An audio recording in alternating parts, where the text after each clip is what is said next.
Hello students, welcome back to our YouTube channel distance learning. I hope अभी तक आप सभी लोगों ने चैनल को लाइक, शेयर और सब्सक्राइब कर लिया होगा। If you have not done it so please do it right now. बच्चों, आप लोग हमें इंस्टाग्राम में भी फॉलो कर सकते हो और आपके जो भी डाउट्स है वहां पे आप हमें सेंड कर सकते हो। तो आज हम यहाँ पे स्टार्ट करने वाले हैं ट्राइंगल्स का पहला एक्सरसाइज, जो कि है हमारे पास 6.1। तो यहाँ पे पहला क्वेश्चन हमारे पास है ऑल सर्कल्स आर।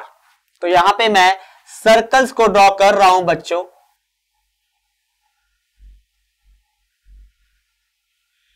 इस सर्कल का रेडियस 3, इस सर्कल का भी रेडियस 3, लेकिन एक और सर्कल, सारे सर्कल्स की बात हो रही है, इस सर्कल का रेडियस 4। अब आप मुझे बताओ बच्चों, क्या ये सारे के सारे सर्कल्स आपस में कॉन्ग्रुएंट हो सकते हैं? यस और नो। अब कॉन्ग्रुएंट का मतलब क्या होता है? सेम शेप होना चाहिए, सेम साइज। शेप तो सर्कुलर है बच्चों, लेकिन साइज किस पे डिपेंड करेगा? रेडियस पे। यहां पे 3 3 है, यहां पे 4 है, तो साइज तो हमारे पास अलग अलग आ रहा है ना, तो ये कॉन्ग्रुएंट तो नहीं हो सकते। तो राइट आंसर क्या हो जाएगा? All circles are similar, same size, sorry same shape but different sizes. Clear हो गया? Similar figures. नेक्स्ट मूव करते हैं, ऑल स्क्वायर्स आर। अब अगेन मैं यहां पे स्क्वायर्स बना लेता हूं बच्चों। अब स्क्वायर्स के केस में आपके पास क्या होगा? सेम भी हो सकता है। हमेशा याद रखना, जितने भी कॉन्ग्रुएंट फिगर्स होते हैं वो सबके सब सिमिलर होते हैं बच्चों। All congruent figures are similar. Clear हो गया? लेकिन ऑल सिमिलर फिगर्स कॉन्ग्रुएंट हो ये जरूरी नहीं है। तो यहां पे क्वेश्चन है ऑल स्क्वायर्स आर डैश। सारे के सारे स्क्वायर्स हमारे पास कॉन्ग्रुएंट हो सकते हैं क्या? नहीं बच्चों। अगेन अगर मैं आपसे बोलूं मेरे पास ये स्क्वायर है 4 सेंटीमीटर साइड का और ये स्क्वायर है 3 सेंटीमीटर साइड का। क्लियर हो गया? अब आप खुद देखो, ये कॉन्ग्रुएंट तो नहीं दिख रहा, एंगल 90-90 है, लेकिन यहां पे साइड की बात करूं, साइज की बात करूं तो सेम नहीं है। अगर साइज सेम होता तो कॉन्ग्रुएंट। बात यहां पे सारे स्क्वायर्स की हो रही है, तो इसलिए ये भी क्या हो जाएगा? सिमिलर हो जाएगा। क्लियर हो गया? I hope it's clear to all of the students. अब मूव करते हैं नेक्स्ट इंपॉर्टेंट क्वेश्चन की तरफ। All dash triangles are similar. सारे ट्राइंगल सिमिलर होते हैं, कौन से वाले?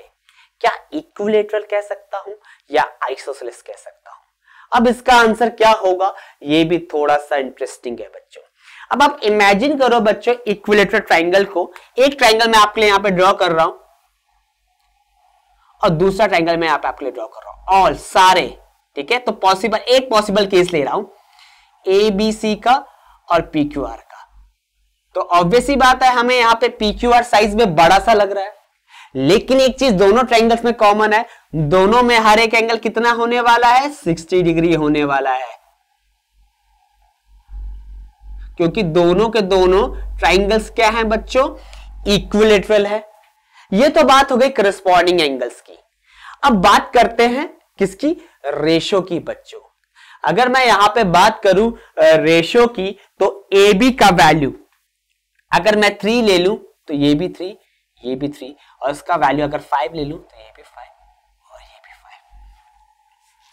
5। अब इन दोनों ट्राइंगल्स का करस्पॉन्डिंग एंगल्स देखो बच्चों, सेम मिल रहा है 60-60। रेशो देखो 3/5, 3/5, 3/5। अगर मैं आपसे पूछूं AB/PQ का रेशो क्या होगा, AC/PR का रेशो क्या होगा और BC/QR का रेशो क्या होगा, तो आपका आंसर होगा 3/5। रेशो भी सेम है, ओके, और यहां पे एंगल्स भी सेम है, तो आप कह सकते हो यहां पे करस्पॉन्डिंग एंगल्स तो इक्वल हैं। क्लियर हो गया? और करस्पॉन्डिंग साइड्स का रेशो भी सेम है, तो ये तो हमारे पास सिमिलर हो रहे हैं। मूव करते हैं आइसोसेलेस।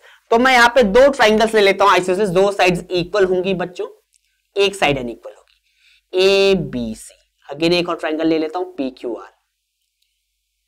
अब आपको ये पता है इस ट्राइंगल में 2 एंगल इक्वल होने वाले हैं, तो मैं इन दोनों एंगल्स का वैल्यू ले लेता हूं 70 और 70, और ये वैल्यू 40।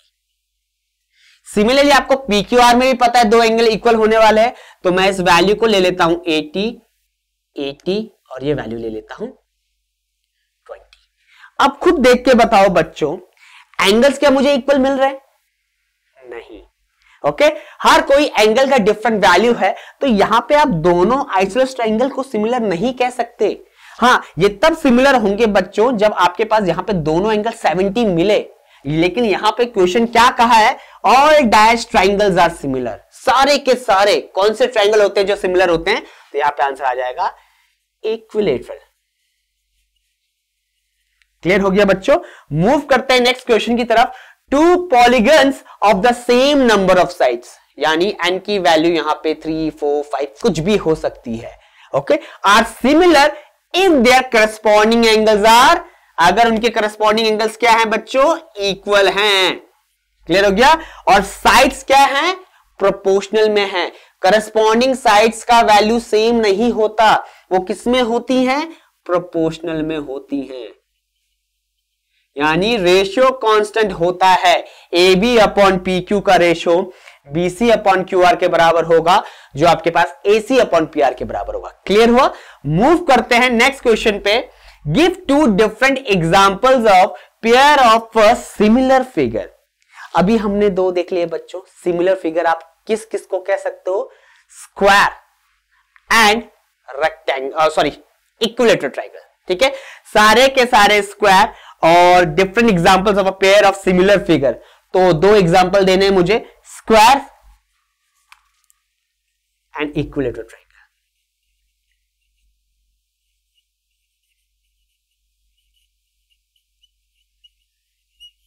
ठीक है, नॉन सिमिलर फिगर, तो सारे के सारे रेक्टेंगल्स क्या आपस में सिमिलर होंगे, नहीं बच्चों, क्योंकि एंगल तो सारे इक्वल होंगे लेकिन साइड का रेशियो अलग अलग आएगा। हाँ, ये पता है, लेंथ सेम होती है एक पर्टिकुलर रेक्टेंगल की और ब्रेथ भी सेम होती है, बट ये जरूरी नहीं है वो करस्पॉन्डिंग रेक्टेंगल जो दूसरा रेक्टेंगल होगा उसके साथ सेम रेशियो बनाए बच्चों। लेंथ का अलग आएगा, ब्रेथ का अलग रेशियो आएगा। क्लियर हो गया। अगला एग्जांपल यहां पे हो सकता है आपके पास, that would be of rhombus. यहां पे जरूरी नहीं आपके पास रोम्बस के साइड्स सारी इक्वल होती हैं, रोम्बस की साइड सारी इक्वल होती है तो रेशियो तो सेम आ जाएगा, लेकिन ये जरूरी नहीं है बच्चों कि एंगल भी आपके पास सेम आ जाए। ऐसे ही आपके पास ट्रेपीजियम भी यहाँ पे एक एग्जांपल आ सकता है। सो आई होप आपको ये सारा का सारा कंसेप्ट क्लियर हो गया होगा। 6.1 के यहाँ पे दो क्वेश्चन हमने डिस्कस कर लिए बच्चों, जो कि बहुत ही ज्यादा सिंपल थे और बहुत ही ज्यादा इजी थे। अब मूव करते हैं नेक्स्ट क्वेश्चन की तरफ, जो कि होगा हमारा फाइनल क्वेश्चन, क्वेश्चन नंबर 3।